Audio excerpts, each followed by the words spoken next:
18세기 감리교의 창시자 요한 웨슬리는 신자의 삶 가운데 한순간에 그들의 삶과 인격이 획기적으로 변화되는 성화의 은혜가 존재한다라고 주장하였습니다. 이것을 신학적인 용어로 완전 성화입니다. 이 완전 성화 교리를 기반으로 19세기 미국에서는 성결 운동, 홀리니스 무브먼트가 일어났습니다. 이것은 바로 성령의 능력으로 그리스도인들이 완전한 성화에 도달할 수 있다라는 가르침이죠. 이와 더불어 19세기 말에 영국 캐직 사경회에서는 이 완전 성화의 운동을 두 번째 축복, 세컨드 블레싱이라고 표현하였습니다. 그리고 나서 이 두 번째 축복을 가지고 오순절 교단은 그 성령의 은혜를 성령 세례라고 명칭했다는 것이죠.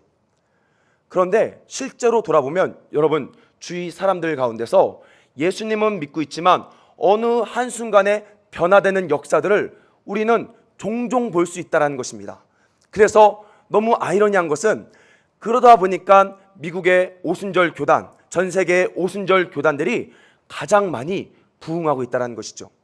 그런데 우리가 신약 성경을 자세히 살펴보면 신약 성경은 두 번째 축복, 성화의 은혜에 대해서 나눠서 말하고 있지 않다는 것입니다.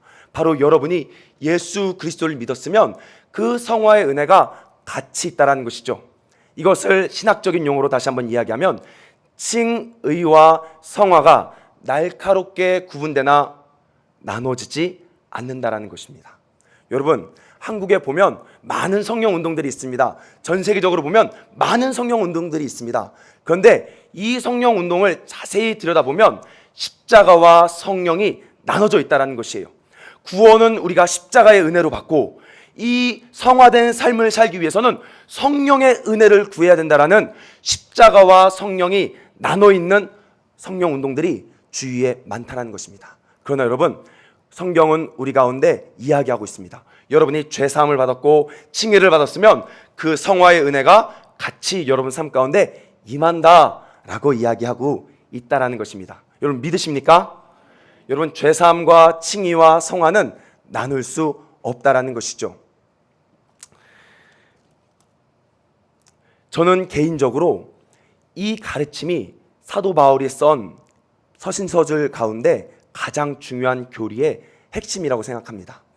여러분, 예수님께서 이 땅에 오셔서 하나님 나라의 복음을 전파하면서 이러한 이야기를 하셨습니다. 율법과 선지자는 요한의 때까지요, 그 후부터는 하나님 나라의 복음이 전파되어 사람마다 그리로 침입하느니라.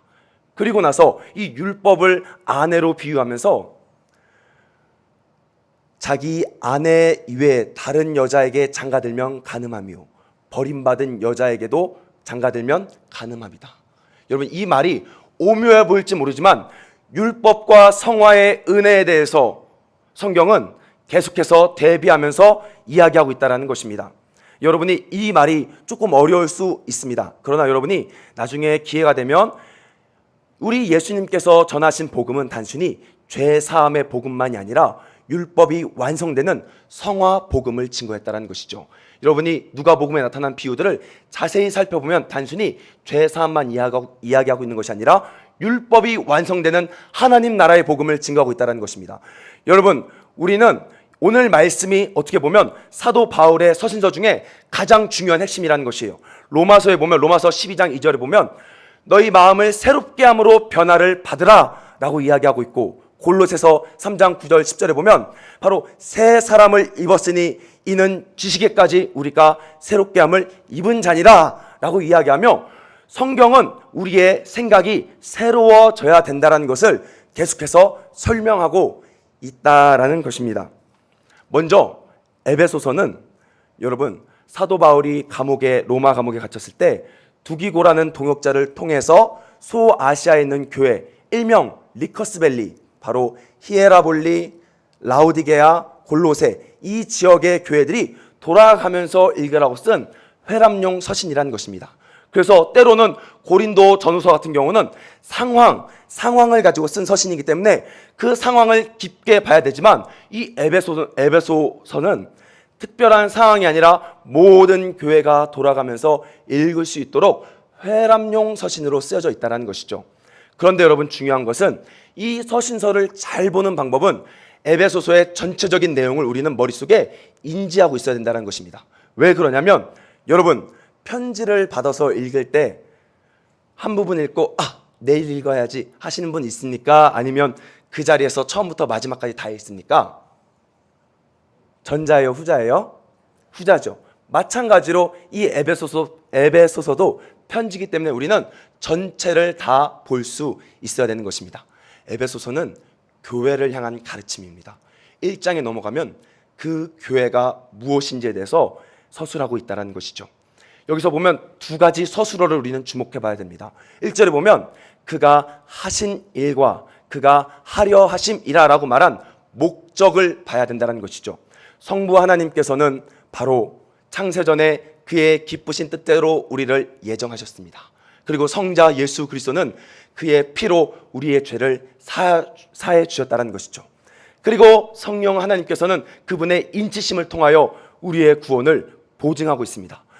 이것을 가지고 두 가지 목적으로 설명하고 있습니다. 첫째, 하나님의 영광을 찬양하기 위해서 그 일들을 주님이 하셨다는 것입니다. 그리고 나서 둘째 보면 에베소서 1장 10절에 하늘에 있는 것과 땅에 있는 것이 그리스도 예수 안에서 통일되게 하기 위해서 교회를 세웠다는 것이죠. 여러분, 교회는 천국의 지상 정부입니다. 이해되십니까? 하나님의 뜻이 이 땅에 이루어지게 하는 교회가 바로 천국의 지상 정부라는 것이죠. 그 일을 하기 위해서 삼위의 하나님이 우리 가운데 구원의 은총을 베풀어 주셨다는 것입니다. 교회는 그의 몸이니 만물을 충만하게 하신 이의 충만함이라 라고 1장은 이야기하고 있습니다. 2장에 넘어가면 죄와 허물로 빠졌던 교회가 어떻게 구속함을 받고 지어져 가는지에 대해서 설명하고 있습니다. 바로 죄와 허물로 빠져서 본질상 하나님의 진노였다가 하나님의 은혜로 말미암아 구속함을 받아서 사도들과 선지자들 터 위에 세움을 받았고, 그 안에서 건물마다 서로 연결되어 주 안에서 성전이 되어가며, 바로 우리도 하나님의 성령 안에서 하나님이 거하실 처소가 되기 위해서 함께 우리는 지어져 가고 있다라고 2장에서는 그렇게 가르치고 있는 것이죠. 3장에 넘어가면 이 교회가 어디까지 지어져 가야 되느냐, 바로 이방 민족에게까지 복음이 전파되어 교회가 지어져 가야 된다는 것입니다. 그렇게 하기 위해서는 그의 성령의 능력을 말미암아 우리의 속사람이 먼저 능력으로 강건해져야 되며, 믿음으로 그리스도가 우리 마음에 계셔야 되고, 또한 그의 사랑 안에서 뿌리가 내리고 터가 굳어져서 그의 너비와 길이와 높이와 깊이가 어떠함을 깨달아 알아야 된다는 것입니다. 그리고 4장에 넘어가면 이 자라남이 그리스도 안에서 건축돼 가는 것이 외적으로 이방 민족에게만 나아가는 것이 아니라 바로 내적으로 아는 것과 믿는 것이 하나가 되어 그리스도 안에서 장성한 분량이 충만한 데까지 이르러야 된다를 이야기하고 있는 것이에요. 그러기 위해서는 바로 평안이 맺는 줄로 성령이 하나 되게 하신 것을 힘써 지키셔야 되는 것입니다. 몸도 하나요, 세례도 하나요, 주도 하나요, 성령도 하나요, 하나님도 한 분이시니 만유의 아버지시라. 만유 위에 계시고 만유를 관통하시고 만유 가운데 계신다라고 4장은 설명하고 있는 것이죠. 그리고 나서 오늘 본문은 이 수많은 이론이 현실적으로 바꿔지는 가장 중요한 사도 바울의 교리가 나타나고 있다는 것입니다. 그리고 5장 6장에 넘어가면 이 하나님의 나라, 하나님의 교회는 바로 세상 영역 안으로 침투해 들어가야 된다는 것입니다. 그러기 위해서 첫 번째, 가족 안으로 들어가라.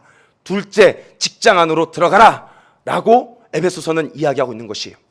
그리고 6장 10절 결말로 넘어가면 종말로 형제들아, 너희가 주 안에서 그의 힘의 능력으로 강건하여지고 마귀의 계계를 대적하기 위하여 하나님의 전신갑주를 입으라. 우리의 씨름은 혈과 육을 상대하는 것이 아니오, 통치자들과 권세자들과 이 어둠의 세상에 있는 주관자들과 하늘에 있는 악의 영을 상대하는 것이다 라고 교회를 설명하고 있다는 것입니다. 교회는 먹고 마시고 노는 공동체가 아닙니다. 교회는 하나님의 천국 정부로서 영적 전쟁하는 공동체입니다. 믿으십니까? 우리 한번 따라하겠습니다. 교회는 먹고 마시는 공동체가 아니다. 교회는 영적 전투하는 공동체다. 하나님 나라는 먹는 것과 마시는 것이 아니요 오직 성령 안에서 의와 평강과 희락이라고 이야기하고 있죠. 여러분 깨달으셔야 되는 것이에요. 우리 교회는 단순히 이 건물을 말하고 있는 것이 아니라 구원받은 우리가 교회이며 우리는 하나님의 지상 천국 정부로서 뜻이 하늘에서 이루어진 것처럼 이 땅에 이루어지기 위해서 가정과 직장 가운데 전쟁하는 공동체가 되었다는 것입니다. 믿으십니까? 여러분 그 사명을 반드시 기억하셔야 되는 것이에요. 그러면 그 사명을 이루기 위해서는 바로 오늘 본문의 말씀이 그러한 사명을 어떻게 이루는지에 대해서 명백하게 설명하고 있다는 것입니다. 여러분이 이 사역을 감당하기 위해서는 옛사람과 새사람의 현 주소를 명확하게 구분할 줄 아셔야 되는 것이에요.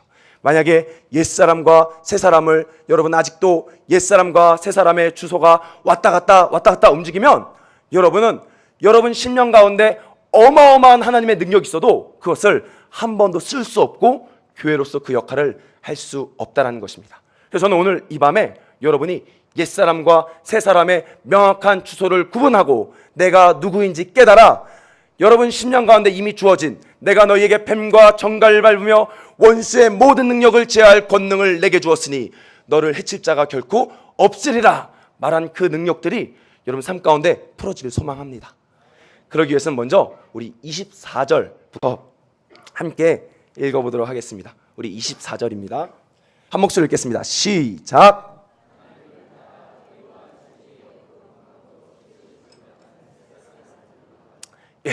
여기 보니까 우리가 두 단어를 주목해 봐야 돼요. 세 사람이 무엇과 무엇으로 옷을 입었습니까?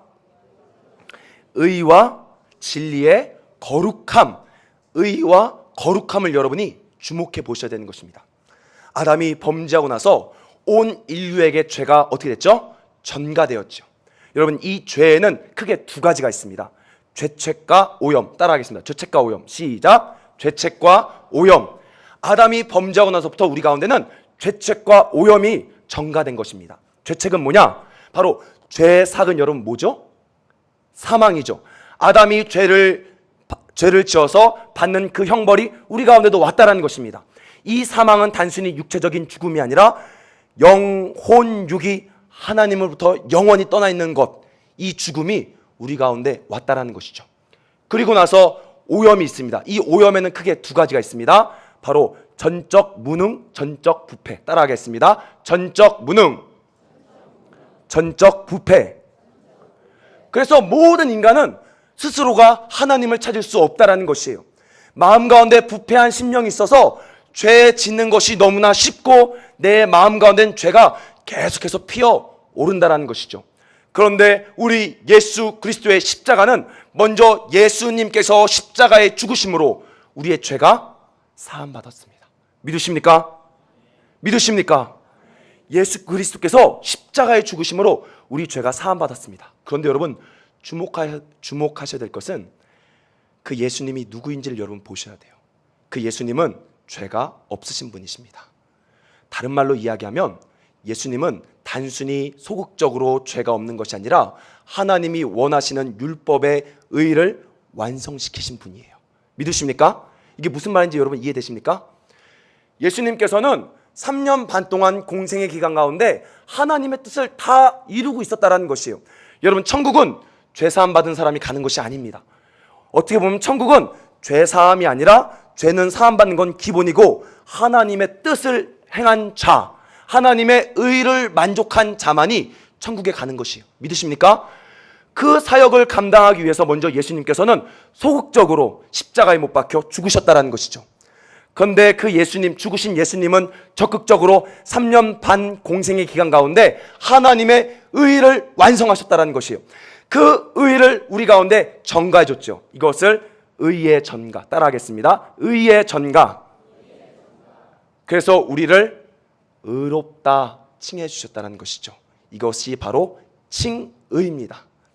이 칭의는 여러분 법정적인 용어입니다. 그래서 우리가 진짜 의로워진 것이 아니라 우리는 죄인이지만 예수 그리스도의 십자가를 통하여 그의 의 때문에, 그 의는 우리 안에 있는 것이 아니라 우리 밖에 예수 그리스도의 공로 때문에 우리는 죄인이지만 신분적으로 의인이 되었다는 것이에요. 바로 예수 그리스도의 십자가를 통해 우리의 죄책, 죄인, 사망, 이것이 해결받았다는 것입니다. 그리고 나서 두 번째, 아까 죄가 전가됐을 때 첫 번째 뭐라고 했죠? 죄책. 그 다음 뭐가 있다 그랬죠? 오염. 이 오염에는 두 가지가 있다 그랬죠. 뭐가 있다 그랬죠? 전적 무능. 또 뭐가 있다 그랬죠? 전적 부패. 그런데 여러분, 로마서를 자세히 읽어보면요, 예수님께서 십자가에 돌아가실 때 나도 함께 죽었다라고 이야기하고 있어요. 내가 예수 그리스도의 죽으심에 연합하고 예수 그리스도의 부활하심에 연합하여 나도 죄의 몸이 죽었다라고 이야기합니다. 다른 말로 이야기하면 우리 안에 전적 무능과 이 부패가 제거되었다는 것이에요. 죄로부터 구부러진 성향이 예수와 함께 나도 십자가에 죽고 예수와 함께 나도 십자가에서 부활할 때 이 죄의 지배, 우리 심령에 있었던 이 죄의 모든 지배들이 끊어졌다라는 것입니다. 십자가는 이렇게 이야기합니다. 통치자들과 권세자들을 무력화하여 드러내어 구경거리로 삼으셨다. 여러분, 예수와 함께 십자가에 죽으셨습니까? 예수와 함께 십자가에서 부활했습니까? 그러면 죄의 지배가 여러분의 마음속에 올라올 수 없다라는 것이에요. 죄의 지배는 끊어졌습니다. 믿으십니까? 이것을 성화, 이것은 실제적으로 예수 그리스도의 의로움이 우리 심령 가운데 실제적으로 부어진 것이에요.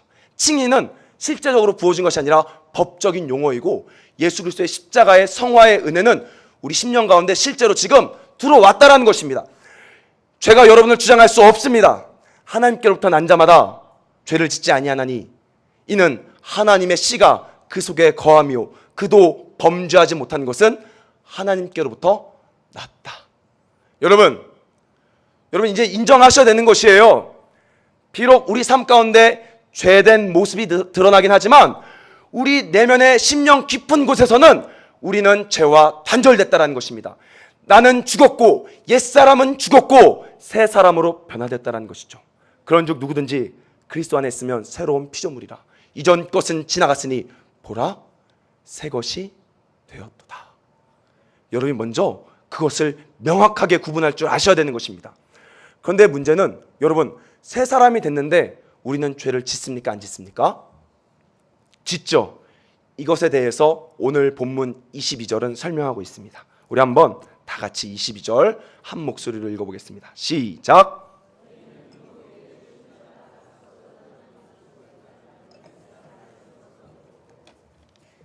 자, 제가 다시 한 번만 여러분 설명할게요. 이게 어려운 것이 아니라 여러분이 공부를 많이 안 하셔서 어려운 거예요. 자, 보십시오. 우리 인간이 범죄하고 나면, 아담이 범죄하고 나서부터 죄가 전가되었는데 이 죄의 전가에는 두 가지가 있다. 첫 번째 죄책인데 이 죄책은 칭의로 해결되었고, 또한 이 오염이 있는데 이 오염은 예수 그리스도의 성화의 은혜를 통해서 우리가 해결되었다라 그랬죠. 여러분, 고린도전서 6장 11절에 보면요, 그리스도 예수 안에서 우리가 씻김 받았고 거룩함을 받았고 의롭다함을 받았다. 우리는 완전하게 변화되었다. 헬러 부정과거 직설법을 사용하며 단회적으로 우리는 변화되었다. 우리는 성화되었다라고 이야기하고 있다는 것이에요. 이것을 확정적 성화라고 이야기하고 있는 것입니다. 그런데 중요한 건 뭐냐면 우리는 이제 거룩해지는 것이 아니라 이미 예수와 함께 완벽하게 우리 심령 가운데서는 거룩함을 입었다라는 것이에요. 이것은 단회적인 사건입니다. 그런데 왜 우리가 여전히 죄에 빠져서 무너지고 죄를 짓느냐? 바로 오늘 말씀 22절에 보면 이렇게 이야기하고 있죠. 유혹의 욕심을 따라. 원문을 지역해 보면 바로 거짓된 욕망이라는 거예요. 거짓된 욕망을 따라 바로 우리의 구습의 틀이 작동하여서 우리를 옛사람으로 돌아가게 하고 있다는 것이죠. 이것을 다른 말로 이야기하면 죄성이에요. 죄의 성향이 아직 남아있다는 것입니다. 자, 보십시오. 다시 한번 얘기할게요. 여러분, 이걸 주목해 보셔야 됩니다. 에스겔서와 예레미야서에 보면 새 언약을 예언하고 있는데 그날에 하면서 우리 마음이 new heart, 새 마음을 받게 된대요. 그때부터는 하나님을 따라가게 되고 하나님을 섬기게 되고 하나님을 사랑하게 된다라고 성경은 예언하고 있습니다. 그래서 예수 그리스도의 십자가 사역을 통해서 우리 마음에 새 마음이 들어왔다라는 것이에요. 그런데 문제는 뭐냐? 우리가 여전히 혈과 육을 여전히 입고 있죠. 그러면서 우리 생각 가운데 구습의 틀, 사고의 틀이 여전히 자리 잡고 있어서 이 세상에 속이는 욕망들이 우리 심령 가운데 들어올 때 우리는 이 구습의 틀을 따라 옛날 사람처럼 다시 죄를 짓는 과거의 모습들이 매일매일 나타난다. 이것을 다른 말로 죄성이 남아있어서 그렇게 무너진다라고 설명하고 있다라는 것입니다. 여러분, 그것을 아셔야 되는 것이에요. 이게 이 죄성을 비유로 들기는 참 어려운데 이렇게 비유를 들어볼게요. 여러분, 컴퓨터 오퍼레이팅 시스템이란 말 들어보셨습니까? 버튼 하나만 누르면, 컴퓨터 버튼 하나만 딱 누르면 뭐가 되죠? 소프트웨어가 작동하면서 윈도우가 켜지죠. 우리 가운데 예수 그리스도를 믿기 전에 이 사고의 틀, 마귀가 갖다 놓은 이 구습의 틀, 고린도후서 10장 4절 5절에 보면 이것을 견고한 진이라고 이야기하고 있는데 그 틀이 우리 가운데 깔려 있다는 것이죠. 그런데 여러분, 요한일서 2장을 자세히 읽어보면 세상을 사랑하게 되면 뭐가 있다라 그랬죠? 이생의 자랑과 뭐가 있죠, 여러분? 육신의 정욕과 또 뭐가 있죠? 안목의 정욕들이 있다라 그랬죠. 우리가 세상을 사랑하다 보면 우리 안에 속이는 욕망들이 올라오기 시작하는 것입니다. 이때 마귀가 우리 옛사람이었을 때 깔아놓은 이 구습의 틀을 사용함으로써 이 구습의 틀이 작동 시스템이 되는 거예요, 우리 몸 가운데. 그래서 우리가 여전히 다시 옛사람으로 돌아가고 있다는 것이죠. 그래서 죄를 짓고 나면 우리의 심령이 애통하고 있는 것이죠. 내가 이걸 왜 했을까? 내 몸, 어떻게 보면 이렇게 표현하면 좀 그렇지만 내 몸과 내 진짜 마음이 따로 노는 것 같다라는 거예요. 따로 노는 것 같다. 왜? 이 구습의 틀을 작동시키고 있기 때문에. 그것이 바로 우리 안에 있는 죄성입니다. 그래서 여러분, 이 죄성은요 평생 안 없어집니다. 그래서 우리는 완전히 아니죠, 확정적으로 거룩해지고 확정적인 성화를 받았지만 이 죄성이 날마다 우리 가운데 남아있기 때문에 우리는 지속적으로 점진적으로 이 성화를 하나씩 이루어 가야 된다는 것이에요. 그렇게 하는 방법이 바로 23절의 말씀입니다. 우리 23절 한번 읽어보도록 하겠습니다. 시작! 여기서 보면 너희의 심령이 새롭게 되어, 이걸 원문으로 직역해보면 영의 생각이 새로워져야 된다는 것입니다. 여러분, 창세로부터 성경은 생각에 대해서 주목하고 있습니다. 창세기 6장 5절에 보면 노아 심판의 때에 모든 인간이 어려서부터 생각하는 바가 악하다라고 설명하고 있죠. 예레미야 17장 9절에 보면 만물보다 거짓되고 심히 부패한 것이 마음이라 그것을 누가 알리오마는 나 여호와는 심장을 살피며 모든 생각들을 다 드러낸다라는 것이에요. 그리고 여러분, 잠언 23장 7절에 보면 대저 그의 마음의 생각이 어떠하면 그 위인도 그러하다. 여기서 말하는 위인은 여러분, 닮고 싶은 위인이 아니라 됨됨이를 말하고 있는 것입니다. 바로 우리의 생각이 우리의 행동을 결정하는 됨됨이, 우리의 생각이 우리의 행동을 결정하는 가장 중요한 역할을 하고 있다라고 이야기하고 있는 거죠. 그래서 성경은 우리의 심령이 새 사람으로 변화되었지만 우리가 여전히 옛 생각에 사로잡혀 있으면 우리의 행동은 여전히 죄된 모습이 자꾸 나타난다는 것이에요. 그래서 성경은 우리가 새 사람, 영의 생각을 가짐으로 우리가 변화되어야 된다라고 이야기하고 있는 것입니다. 여러분,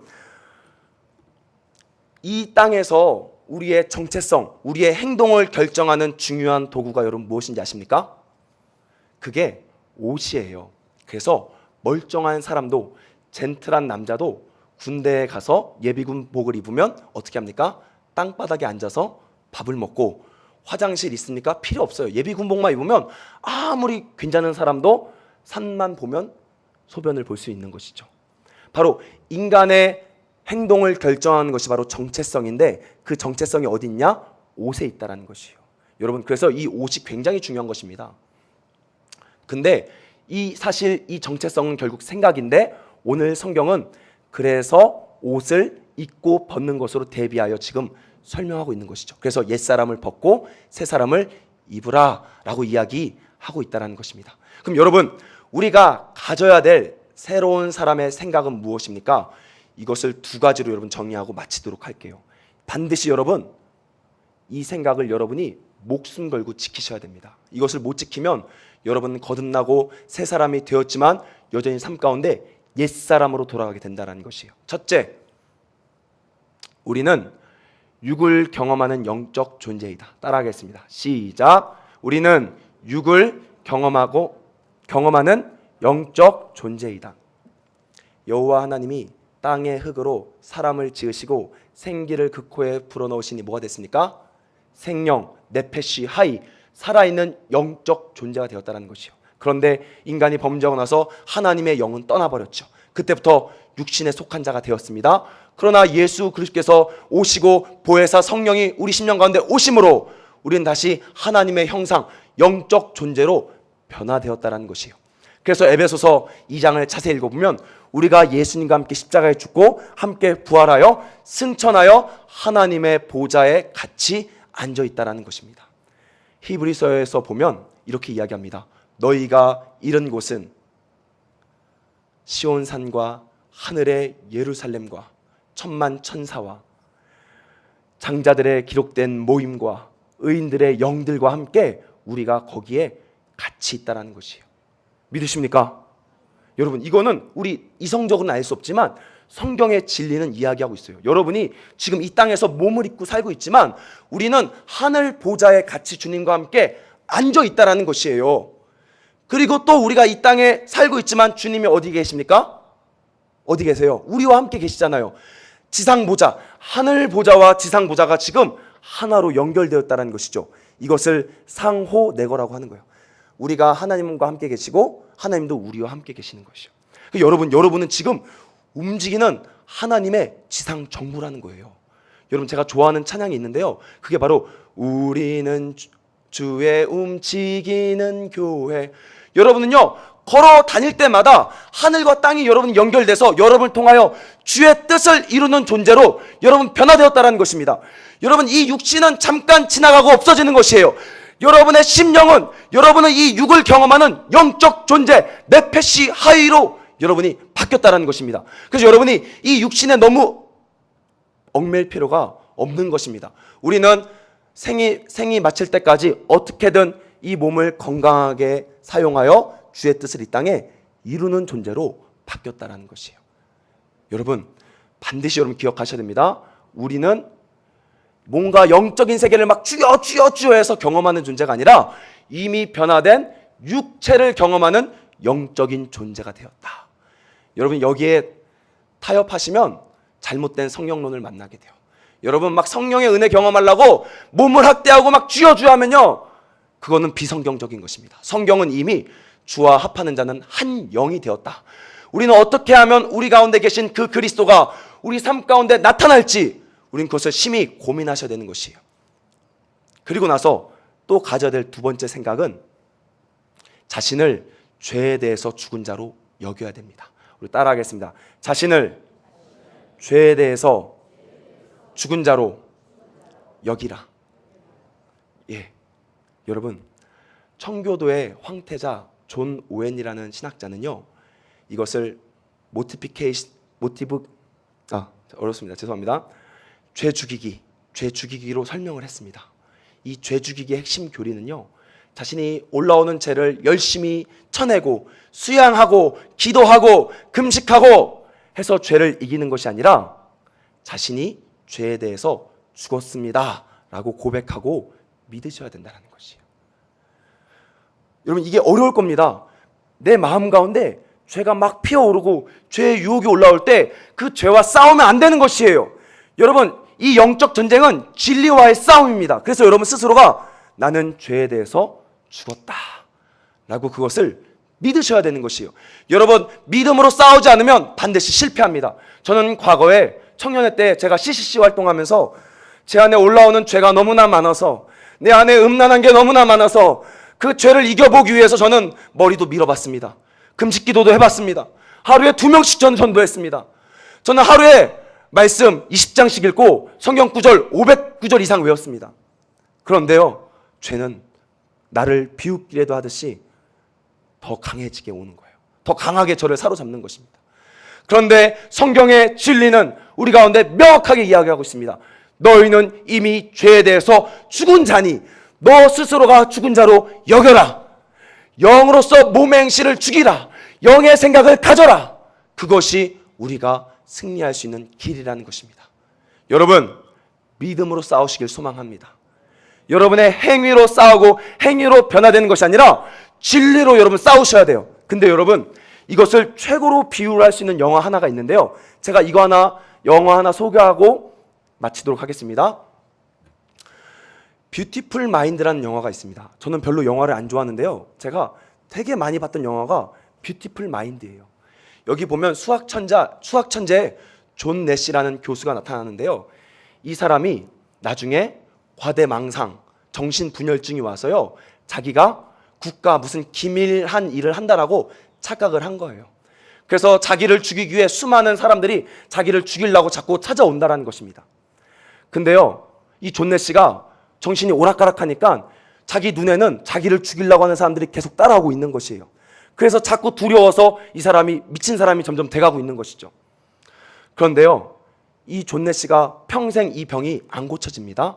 근데 어느 날 이 존 내시가 하나 깨달았어요. 몇십 년 동안 자기를 쫓아온 사람들이 있는데 그 사람과 함께 오는 어린아이 하나가 있는데 그 어린아이가 30년이 지났는데 자랐을까요? 안 자랐을까요? 안 자랐어요. 그래서 본인이 안 거예요. 이것은 가짜구나. 주변 사람들이 아무리 이야기해도 본인은 그게 안 믿어지는 거예요. 왜? 내 눈에 보이고 내 감정이 느끼고 내 감정 가운데 모든 것이 그것이 사실처럼 나를 만들어서 나를 두렵게 만들고 있는데 주변 사람들은 그건 가짜다, 그건 거짓말이다 해도 존 내시는 그게 안 믿어지는 것이에요. 그런데 본인 스스로가 깨달았죠. 저 어린아이 하나가 안 자라니까 이것은 가짜구나. 그래서 존 내시는 여러분 평생을 사는데요, 그 환상이 보일까요? 안 보일까요? 망상이 보입니다. 계속 속여요. 계속 두려운 마음이 와요. 근데 그때마다 존 내시는 이거는 가짜야, 저 어린아이가 안 자랐어, 이거는 가짜야, 이거는 망상이야 해서 존 내시가 이 정신분열증을 평생 달고 사면서도 승리했다는 것이에요. 여러분 믿으셔야 되는 거예요. 때로는 여러분 삶 가운데 담배 피시는 분도 있을 수 있습니다. 여러분의 견고한 진에 묶여서 반복적인 죄를 짓고 한순간만 되면 화가 폭발하고 한순간만 되면 죄가 나를 사로잡을 때가 있다는 것이에요. 그때 우리는 속아서 싸우고 이기면 안 되는 것이 아니라 바로 이 뷰티풀 마인드 존 내시처럼 나는 예수와 함께 죽었다는 것을 여러분이 그 진리로 믿으셔야 된다는 것입니다. 우리의 싸움은, 우리의 영적 전쟁은 능력 전쟁이 아니라 진리와의 싸움이라는 것입니다. 여러분 이것은 평생을 여러분 따라다닐 것입니다. 존 내시의 정신분열 마냥 여러분의 옛사람이 평생 여러분 심령 가운데 올라오고 구습의 틀을 통해서 여러분의 마음과 환경과 기분들을 나쁘게 할 거예요. 기분을 죄송하지만 더럽게 할 겁니다. 화가 나게 만들 겁니다. 여러분 가운데 때로는 음란하게 만들 거예요. 여러분 죄를 짓게 만들 거예요. 그때마다 내가 또 연약해서 속고 무너지는 것이 아니라 그 순간 나는 예수와 함께 십자가에 못 박혀 죽었다 라고 여러분이 마음으로 믿고 입으로 고백하기 시작할 때 그 죄의 뿌리는 말라 비틀어지는 것입니다. 그래서 여러분 우리가 변화돼야 될 것은 바로 점점점 하나님을 닮아가고 그리스도를 닮아가는 삶이 아니라 이미 그리스도와 우리가 하나가 되었기 때문에 그 은혜를 지키는 것, 이것을 다른 말로 점진적 성화, 그걸 여러분이 이루셔야 되는 것입니다. 아멘. 여러분 이제 여러분의 혈과 육을 내려놓으십시오. 여러분이 진정 싸워야 될 것은 십자가로 돌아가시라는 것이에요. 여러분이 십자가를 붙잡지 않으니까 죄를 이길 수 없는 것입니다. 절대 죄는 자신의 수양으로 이길 수 없습니다. 그것은 예수 무당입니다. 여러분이 십자가를 오늘부터 붙잡기 시작하셔야 되는 것이요. 여러분 마음 가운데 죄가 피어오르고 여러분 마음 가운데 견고한 진 구습의 틀이 작동하여 여러분을 자꾸 죄악으로 사로잡을 때마다 여러분 거기서 육체로 싸우는 것이 아니라 여러분 진리로서 나는 예수와 함께 죽었다 라고 고백하시라는 것이요. 비웃어 버리시라는 것이에요. 또 무너져도 여러분 회개하시고 나는 예수와 함께 죽었다, 그것이 진정으로 여러분 심령 가운데 믿어지기 시작할 때 여러분의 새 사람의 옷을 입을 수 있게 되는 것입니다. 기도하겠습니다. 하나님 감사합니다. 조금 어려울 수 있지만 이것이 바울 서신 가운데 가장 중요한 옛사람과 새사람의 가르침이며, 오늘날 그리스도인들이 능력 없이 살아가는 문제가 바로 십자가와 믿음으로 싸우지 않고 우리의 율법 행위와 자신의 경건과 자신의 노력만으로 싸웠기 때문에 우리는 매 순간 실패하며 살아왔습니다. 하나님, 너무나 지금은 옛사람이 익숙한데, 죄인이 너무 익숙한데, 죄 짓는 것이 너무나 익숙한데, 죄의 마음이 올라올 때마다 나는 죄와 함께 죽었다 라고 고백함으로 아직은 불편하지만 새 옷을, 새 사람의 옷을 입을 수 있도록 축복하여 주시옵소서. 감사드리며 예수님의 이름으로 기도드립니다.